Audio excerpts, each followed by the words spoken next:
Hello friends, this is Aman and I am here to teach you Geography. Geography का मैंने इससे पहले एक लेक्चर ले चुका हूँ। आज ये दूसरा लेक्चर है। पहले लेक्चर में जैसे कि मैंने मैप से रिलेटेड चीज़ें ली थी, जैसे कि मैंने स्टेट्स के बारे में बताया था, फिजिकल मैप्स के बारे में मैंने डिस्कस किया था। आज मैं जोग्राफिकल टाइम स्केल और उससे रिलेटेड चीज़ें मैं बताऊँगा। कुछ फैक्ट्स भी इंपॉर्टेंट डिस्कस करूँगा। अब इस पार्ट को आप 11th फिजिकल एनसीईआरटी के पेज नंबर 18 को आप पढ़ सकते हैं। ये जो जोग्राफिकल टाइम स्केल है ये केवल प्री के लिए ज़्यादा इंपॉर्टेंट है, मेंस में उतना इसके चांसेस आने के काफ़ी कम हैं। लेकिन जोग्राफी के इस पॉइंट पर आने से पहले मैं आपको जोग्राफी के कुछ बेसिक्स क्लियर कराना चाह रहा हूँ। अब जैसा कि आप जानते हैं कि अर्थ जब फॉर्म हुआ था तो एक रोटेटिंग बॉल की तरह था और धीरे धीरे यह ठंडा होना स्टार्ट हुआ। और आप जानते हैं कि जब भी कोई चीज़ ठंडी होती है तो वो सिकुड़ने लगती है। जिस पार्ट का डेंसिटी ज़्यादा था वो ज़्यादा सिकुड़ा और ज़्यादा तेज़ गति से ठंडा हुआ और लाइटर डेंसिटी जो था वो ऊपर रह गया। ठीक है, जो ऊपर रह गया पार्ट उसी को हम क्या बोलते हैं, कॉन्टिनेंट बोलते हैं। और जो नीचे दब गया जो भाग जो सिकुड़ गया उसमें बाद में बारिश हुई और पानी इकट्ठा हुआ जिससे क्या बने, महासागर बने। अब आप जानते हैं कि हमारी जो पृथ्वी थी वो एक बॉइलिंग एग की तरह है। जैसे कि एक बॉइलिंग एग होता है, उबला हुआ अंडा होता है, उसके 3 पार्ट होते हैं, 3 छिलके होते हैं, 3 पार्ट होते हैं। लाइक अब जो फर्स्ट पार्ट होता है वो एक छिलका होता है। ठीक है, तो जैसे पृथ्वी की हमारी क्रस्ट होती है उसी तरह वो अंडे का भी एक जो अपर पार्ट होता है वो छिलके की तरह होता है।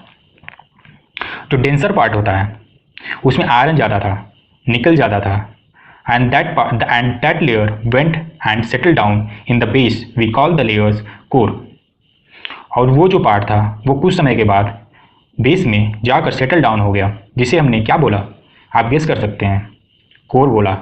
अब आपने कुछ पढ़ा ही होगा कि कोर में क्या पाया जाता है। कोर में पाया जाता था निकिल एंड आयरन, जैसा कि मैंने ऊपर बताया भी था। तो अब निकिल एंड आयरन का साइंटिफिक नेम या एटॉमिक नेम क्या होता है, Fe।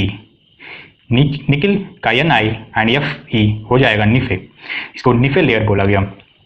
Over the period of time middle part which have more density than upper part and less density than lower part it has silica, magnesium and some iron. अब क्या हुआ, जो middle part था उसकी density upper part से ज़्यादा थी, लेकिन जो लोअर पार्ट था जो कोर था उससे इसकी डेंसिटी कम थी। It has silica, magnesium and some iron. इसमें सिलिका था, मैग्नीशियम था, आयरन था, तो इस लेयर को क्या बोलेंगे, सीमा बोलेंगे।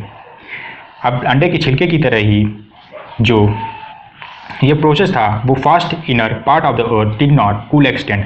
अब जो इनर पार्ट था, आप जानते हैं कि इनर पार्ट जो था पृथ्वी का वो जल्दी से ठंडा नहीं हुआ। जैसा कि ऊपर के पार्ट थे वो जल्दी से ठंडा हो गए, जबकि अंदर का पार्ट जो था आज भी काफ़ी गर्म है और कभी कभी जो ये हीट होता है वो बाहर की तरफ निकलता है। Heat thrown out of the earth called वल्केनोज। जो ये हीट जो बाहर निकलता है पृथ्वी के अंदर से उसको हम वल्केनोज बोलते हैं। But earth crust further divided into 2 parts. लेकिन अब इस अर्थ क्रस्ट को भी हम 2 पार्ट में डिवाइड कर सकते हैं। Means first part is heavier crust and second part is which is settle down lesser crust. We say lesser crust में क्या आता है, लेसर क्रस्ट में आता है कॉन्टिनेंट्स। डेंसर क्रस्ट में क्या आता है, ओशियंस आते हैं। ये तो हमने बेसिक्स क्लियर कर लिया, ताकि आगे के लेक्चर्स में जब मैं इसके बारे में डिटेल से बताऊं तो आपको समझ में आना चाहिए, इसलिए मैंने ये बेसिक्स आपके साथ क्लियर कर लिए। चलिए चलते हैं जोग्राफिकल टाइम स्केल पर। इसके लिए मैंने जैसा कि बताया कि 11th physical NCERT page number 18 को आप पढ़ सकते हैं। The geological time scale divided into ions is the largest period of the geological history of the अर्थ। जो सबसे लार्जेस्ट पीरियड था पृथ्वी के तो वो जो था वो आयंस था। आयंस को हम डिवाइड कर सकते हैं एरा में। While the era is divided into periods. अब एरा को हम डिवाइड कर सकते हैं पीरियड्स में। द पीरियड हैव फर्दर सब डिवाइडेड इनटू द इपोक। अब पीरियड को हम डिवाइड कर सकते हैं ईपोक में, यानी सबसे जो पुराना था, सबसे ज़्यादा पीरियड का है वो आयंस था, देन आया एरा, देन आया पीरियड, एंड पीरियड को सब डिवाइड कर सकते हैं ईपोक में। आप ये याद कर रख सकते हैं, प्रीलिम्स में एक क्वेश्चन पूछ सकते हैं अरेंजमेंट के लिए कि कौन सा पहले आया, आयंस आया कि एरा आया कि पीरियड आया कि इपोक आया, आपको अरेंज करने को दिया जा सकता है। अब हम एरा के बारे में बात कर लें तो सबसे पुराना जो एरा था वो था प्री कैम्ब्रियन एरा। फिर उसके बाद आया पेलियोजोइक, फिर आया मेसोजोइक, देन आया सेनोजोइक। आगे चलते हैं, प्री कैम्ब्रियन एरा की बात करें जो कि सबसे पुराना एरा है, तो वहाँ पर क्या था उसकी कुछ विशेषताएं देख लेते हैं। Origin of the earth around the 4.5 billion year ago, जो अर्थ का जो फॉर्मेशन हुआ था करीब 4.5 बिलियन ईयर एगो हुआ था। When the earth was formed, it was rich in hydrogen. जब अर्थ बना था तो उसमें हाइड्रोजन की मात्रा काफ़ी ज़्यादा थी, helium, CO2, nitrogen, but oxygen was absent. अब क्या था, हाइड्रोजन, हीलियम, CO2, नाइट्रोजन ये सब बहुत ही ज़्यादा मात्रा में थे, but hydrogen was absent, hydrogen जो था वो एबसेंट था। Pre Cambrian era formation of ocean, pre Cambrian era में ही ओशियंस का फॉर्मेशन हुआ। Aravallis which are the oldest fold mountain, Aravalli जो था वो ओल्डेस्ट फोल्ड माउंटेन था, जो कि अब बिल्कुल तो नहीं कह सकते लेकिन एक तरीके से पूरी तरीके से समाप्त हो चुका है। इसके कुछ अवशेष दिल्ली में देखे जाते हैं। In the world belong to the pre Cambrian era. आपको ये पूछ सकता है कि अरावली किस एरा का माउंटेन है, तो आप ये कह सकते हैं कि ये प्री कैम्ब्रियन एरा का है। अगर पूछा जाए कि हिमालयाज कौन से एरा का है, तो वो है टर्सरी पीरियड का है। Origin of the life in the form of anaerobic respiration and unicellular bacteria. अगर ओरिजिन ऑफ लाइफ की बात करें तो रेस्पिरेशन, एनारोबिक रेस्पिरेशन और यूनिसेलुलर बैक्टीरिया के कारण हुआ था। सबसे पहले जो आए थे unicellular bacteria. Around the 2500 million year ago blue green algae is originated started photosynthesis. करीब 2500 मिलियन साल पहले ब्लू एल्गी आए थे पृथ्वी पर और फोटोसिंथेसिस उसके कारण स्टार्ट हुआ था। तो चलिए आगे चलते हैं। तो इसके बाद आया Palaeozoic era. Pre Cambrian era के बाद आया पैलियोजोइक एरा। अब पैलियोजोइक एरा को हम दिखाते हैं। सबसे पहले पैलियोजोइक एरा में आया कैम्ब्रियन एरा। आप ये देख सकते हो, ये ऊपर की तरफ है, सबसे ओल्डेस्ट टू यंगेस्ट अरेंज मैंने किया है। सबसे पहले आया था कैम्ब्रियन एरा, कैम्ब्रियन पीरियड। फिर इसके बाद आया ऑर्डोविशियन पीरियड, देन आया डेवोनियन पीरियड, देन आया कार्बोनिफेरस पीरियड एंड देन आया पर्मियन पीरियड। कैम्ब्रियन पीरियड में ऐसा क्या हुआ था, तो मरीन इन्वर्टिब्रेट्स आए थे। मरीन इन्वर्टिब्रेट्स आए, रेस्पिरेशन उन्होंने स्टार्ट किया, CO2 का लेवल कम हुआ, ऑक्सीजन का लेवल बढ़ा और जीवन स्टार्ट हो गया। फिर इसके बाद आया ऑर्डोविशियन में पहली फिश देखी गई। देन सेकेंड आया डेवोनियन। डेवोनियन में क्या हुआ, डेवोनियन को हम एज ऑफ फिशेस बोला जाता है, यानी फिश जो था यहाँ पर काफ़ी मात्रा में देखे गए। फिर इसके बाद आता है कार्बोनिफेरस, यानी कार्बोनिफेरस में कोल्स का फॉर्मेशन हुआ। कैम्ब्रियन एरा के बारे में थोड़ा सा पढ़ लेते हैं। In the Cambrian era there was no present of life. Cambrian era में कोई भी लाइफ प्रेजेंट नहीं थी क्योंकि इन्वर्टिब्रेट्स उसके बाद आए on the continent, but this was the era of marine invertebrates. अब इसके बाद ये एरा जो था वो आए इन्वर्टिब्रेट्स। अब इन्होंने रेस्पिरेशन स्टार्ट किया, जिसके बाद जो कार्बन डाइऑक्साइड उस समय उसका लेवल काफ़ी ज़्यादा था, करीब 20 to 23% कार्बन डाइऑक्साइड पाए जाते थे। अब रेस्पिरेशन उन्होंने स्टार्ट किया, फोटोसिंथेसिस स्टार्ट हुआ, जिसके कारण कार्बन डाइऑक्साइड का लेवल कम हुआ, ऑक्सीजन का लेवल बढ़ा, लाइफ ओरिजिनेट हो गई। Ordovician, this was an era. इसी में ऑर्डोविशियन एरा देखा गया। डेवोनियन एरा क्या था, ऑर्डोविशियन एरा जैसा कि मैंने ऊपर बताया था कि ये फिशेस का एरा था। इसके बाद आया Devonian. Devonian is known as age of fishes, इसे भी हम एज ऑफ फिशेस के नाम से जानते हैं।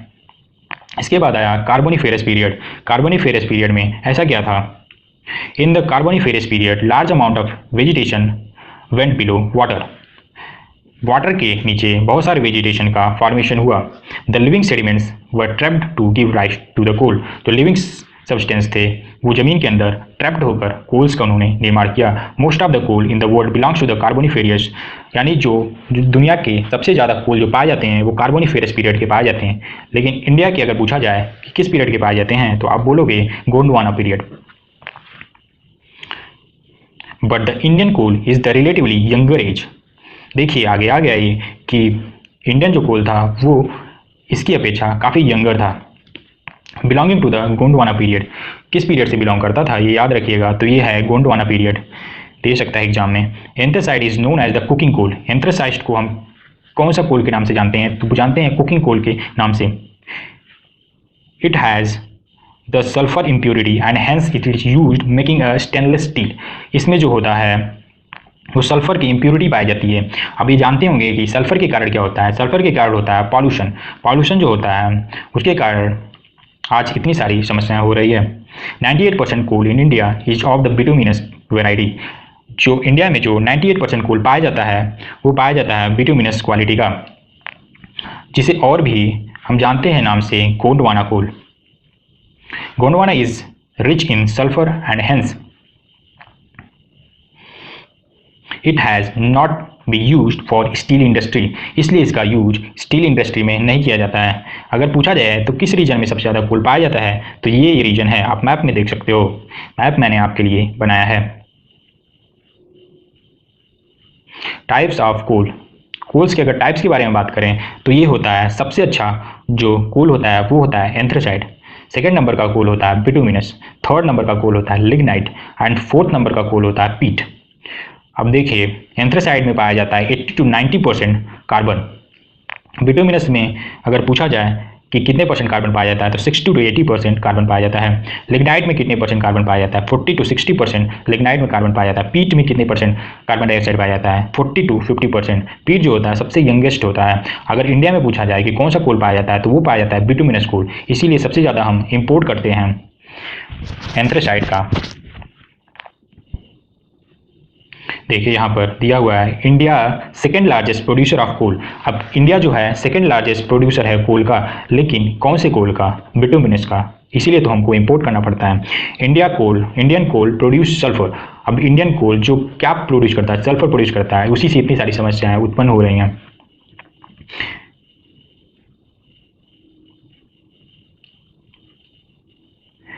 अभी आगे देख लेते हैं कोल्स का। ये सबसे पहले आया था एंथ्रासाइट, देन आया था बिटुमिनस, देन आया था लिग्नाइट, देन आया था पीट।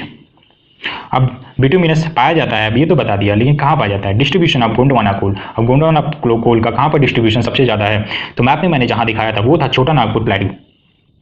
फिर इसके बाद आता है the valley of Godavaris and its tributaries. Godavari के ट्रिब्यूटरीज में ये पाया जाता है। देन महानदी के ट्रिब्यूटरी में पाया जाता है। देन सुबर्ण रेखा के भी ट्रिब्यूटरी है, वो भी उसमें भी पाया जाता है। देन बंगाल का शोक दामोदर में भी ये पाया जाता है। आप ये देख सकते हैं छोटा नागपुर पठार, फिर इसके बाद गोंडवाना, देन महानदी, सुबर्ण रेखा एंड दामोदर। आगे देखते हैं